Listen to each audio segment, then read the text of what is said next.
The United States flew its negotiators to Islamabad. Iran sent its delegation with full authority to make a deal. And yet, nothing happened. The talks collapsed before they even truly began. Why? Because one side came to negotiate and the other came to perform. I was there. I accompanied the Iranian delegation.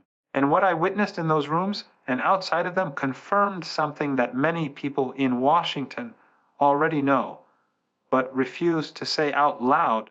The United States does not currently have an independent foreign policy in the Middle East. Today I want to walk you through exactly what happened in Islamabad, why it failed, and what this means for the region and the world going forward. Let me begin with the most fundamental question: who actually had the power to make a deal? The Iranian delegation arrived with complete authority.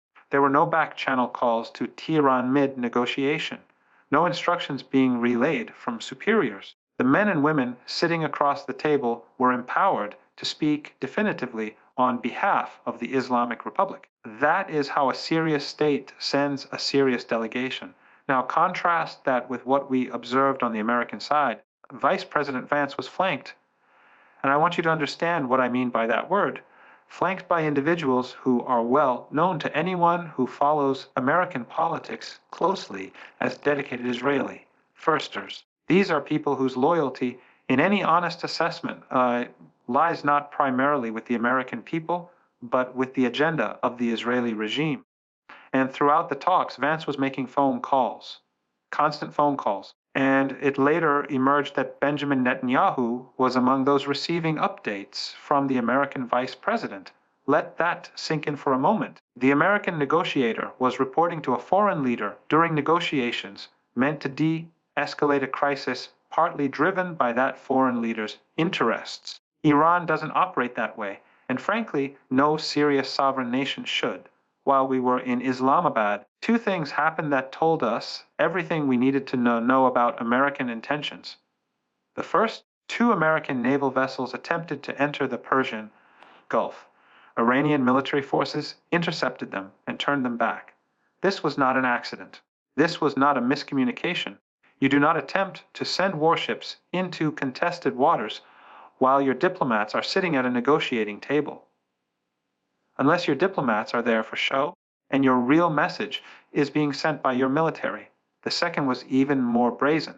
An opinion piece appeared in the Washington Post calling for the assassination of the Iranian negotiators. I want you to understand that piece was calling for our deaths. The people in that delegation, people who had traveled in good faith to try to find a path away from war. I will be honest with you.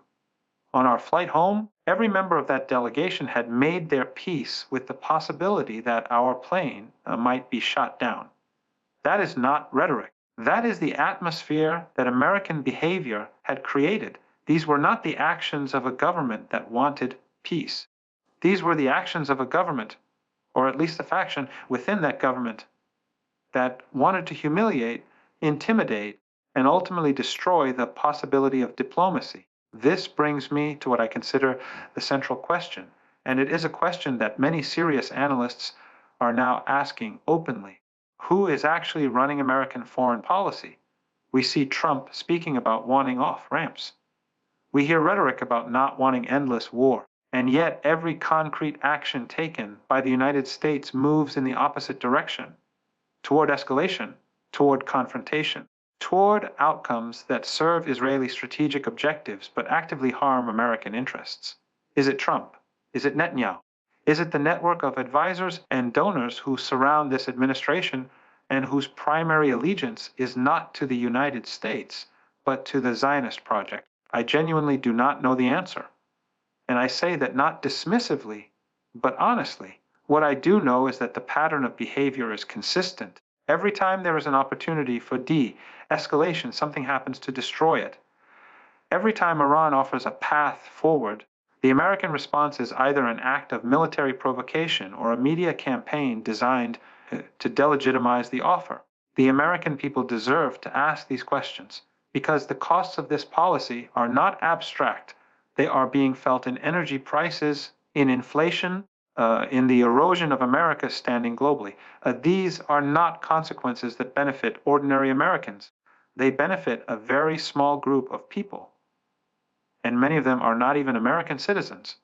Now let us talk about the naval blockade, because this development is deeply connected to the failure of the Islamabad talks. The United States has imposed a blockade on Iranian vessels entering and leaving the Persian Gulf. This is, without ambiguity, a violation of international law. The Strait of Hormuz is an international waterway. Blockading it is an act of war under any conventional reading of international legal norms. It is also a direct violation of the ceasefire agreement, an agreement that the Pakistani Prime Minister confirmed, an agreement that Trump himself subsequently denied, which tells you something important about the credibility of American commitments. But here is what the Americans and their allies seem not to fully appreciate. Iran is not the Arab monarchies of the Persian Gulf. Saudi Arabia, the Emirates, Kuwait, Bahrain, Qatar, these are, in a meaningful sense, extraordinarily vulnerable states. They are desert kingdoms with oil wells and American military bases.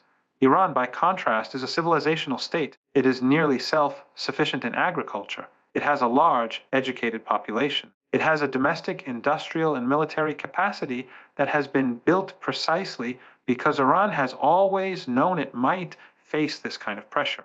When the world's energy supply is disrupted, and a blockade of the strait will disrupt it, the countries that suffer most are not Iran. They are the energy-dependent economies of Europe, Asia, and yes, the United States itself. Over the past weeks, Iran has demonstrated something that should give every honest analyst pause. It can hit what it aims at. The final nights of the recent military exchange showed the world the true reach and precision of Iranian capabilities. And critically, Iran showed restraint. Iran chose not to destroy the oil and gas infrastructure of the Persian Gulf monarchies, not because it lacks the ability, but because it was waiting to see whether the Americans would choose diplomacy or escalation. They chose escalation, and so the calculus changes. I want to be clear, Iran does not want war. No rational state wants war, but Iran is also not afraid of it, because Iranians understand at a civilizational level that some things are worth defending absolutely. Their sovereignty, their dignity, their right to exist as an independent nation without being dictated to by Washington or Tel Aviv. The British Prime Minister talks of military coalitions and reopening the strait by force. Let me be direct. Britain has already demonstrated the limits of its military power quite vividly in Ukraine. What exactly does London imagine it can accomplish that Washington has been unable to achieve? This is posturing. It is the language of nations that want to appear relevant while contributing very little. The Islamabad talks failed because the United States was not there to make peace. The delegation lacked authority. The provocations continued in real time, and the shadow of Netanyahu fell across every conversation. But I want to end on something that I believe is important for people outside the region to understand. This crisis is not primarily about Iran. It is about whether any nation in the world, any nation that is not aligned with the American-Israeli axis, has the right to exist on its own terms.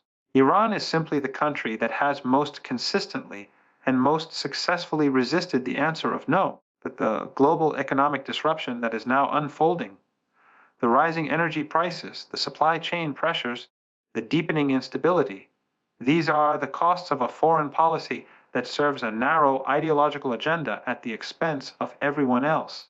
History will judge this moment, and I believe it will judge it harshly. Thank you for watching. If you found this analysis valuable, please share it. The Western media will not tell you this story, so it falls to us to tell it ourselves.